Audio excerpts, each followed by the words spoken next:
ओम नमः शिवाय। हर हर महादेव। अब आप सुनिए श्रावण मास के द्वितीय अध्याय।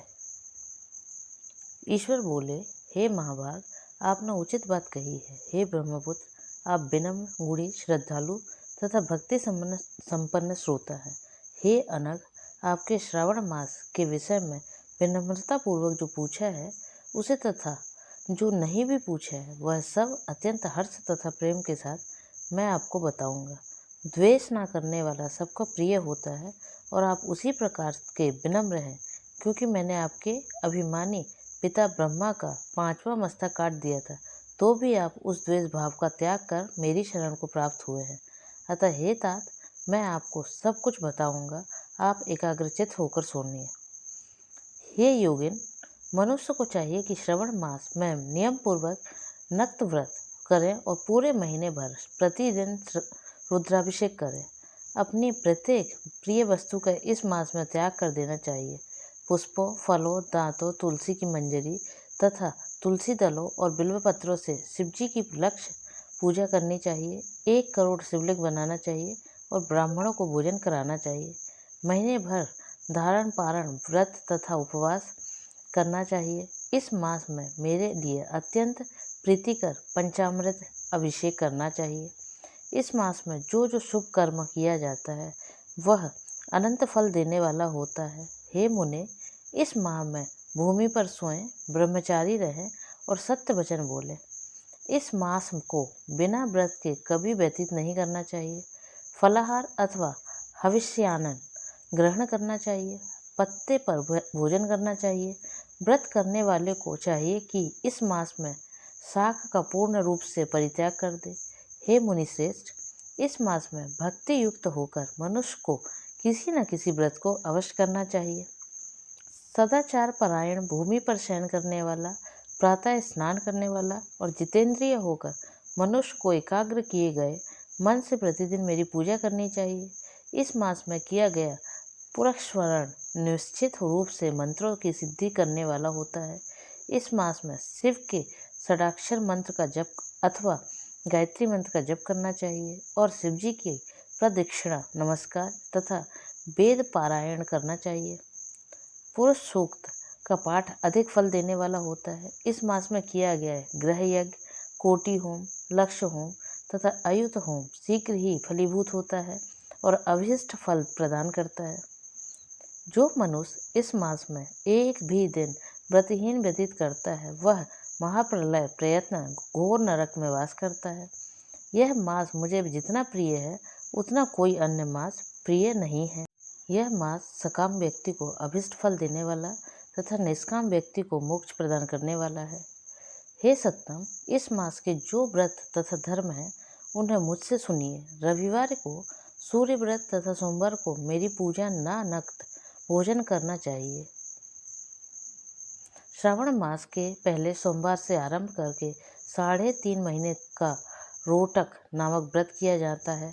यह व्रत सभी मनवांछित फल प्रदान करने वाला है। मंगलवार को मंगल गौरी का व्रत, बुधवार व बृहस्पतिवार के दिन इन दोनों वारों का व्रत, शुक्रवार को जीवंतिका व्रत और शनिवार को हनुमान तथा नरसिंह का व्रत करना बताया गया है। हे मुने, आप तिथियों में किए जाने वाले व्रतों का श्रवण करें। श्रावण के शुक्ल पक्ष की द्वितीय तिथि को औदुंबर नामक व्रत होता है। श्रावण के शुक्ल पक्ष की तृतीय तिथि को गौरी व्रत होता है। इसी प्रकार शुक्ल की चतुर्थी तिथि को दुर्वा गणपति नामक व्रत किया जाता है। हे मुने, उसी चतुर्थी का दूसरा नाम विनायकी चतुर्थी भी है। शुक्ल पक्ष के में पंचमी तिथि नागों के पूजन के लिए प्रशस्त होती है। हे मुनिश्रेष्ठ, इस पंचमी को रौरव कल्पादि नाम से जानिए। षष्ठी तिथि को सुपौदन व्रत और सप्तमी तिथि को शीतला व्रत होता है। अष्टमी अथवा चतुर्दशी तिथि को देवी का पवित्रारोपण व्रत होता है। इस माह के शुक्ल तथा कृष्ण पक्ष की दोनों नवमी तिथियों को नक्त व्रत किया जाता है। शुक्ल पक्ष की 10वीं तिथि को आशा नामक व्रत होता है। इस मास के दोनों पक्षों में दोनों एकादशी तिथियों को इस व्रत की कुछ और विशेषता मानी गई है। श्रवण मास के शुक्ल पक्ष की द्वादशी तिथि को श्री विष्णु का पवित्रारोपण व्रत किया बताया गया है। इस द्वादशी तिथि में भगवान श्रीधर की पूजा करके मनुष्य परम गति प्राप्त करता है। उत्सर्जन, उपाकर्म, सभादीप, सभा के उपाकर्म, इसके बाद रक्षाबंधन, पुनः श्रवणाकर्म, सर्पबलि और हयग्रीव का अवतार, ये 7 कर्म पूर्णमासी तिथि को करने हेतु बताए गए हैं। श्रवण मास के कृष्ण पक्ष में चतुर्थी तिथि को संकट चतुर्थी व्रत कहा गया है और श्रवण मास के कृष्ण पक्ष की पंचमी तिथि के दिन मानव कल्पादि नामक व्रत को जानना चाहिए। हे द्विजेतम, कृष्ण पक्ष की अष्टमी तिथि को श्री कृष्ण का पूर्ण अवतार हुआ, इस दिन उनका अवतार हुआ, अतः महान उत्सव के साथ इस दिन व्रत करना चाहिए। हे मुनिश्रेष्ठ, इस अष्टमी को मानवादि तिथि पर जानना चाहिए। श्रवण मास की अमावस्या तिथि को पिठोरा व्रत कहा जाता है। इस तिथि में कुशों का ग्रहण और वृषभों का पूजन किया जाता है। इस मास के शुक्ल पक्ष की प्रतिपदा तिथि से लेकर सब तिथियों के पृथक पृथक देवता हैं। प्रतिपदा तिथि के देवता अग्नि, द्वितीयता तिथि के देवता ब्रह्मा, तृतीया तिथि की गौरी और चतुर्थी के देवता गणपति हैं। पंचमी के देवता नाग हैं और षष्ठी तिथि के देवता कार्तिकेय हैं।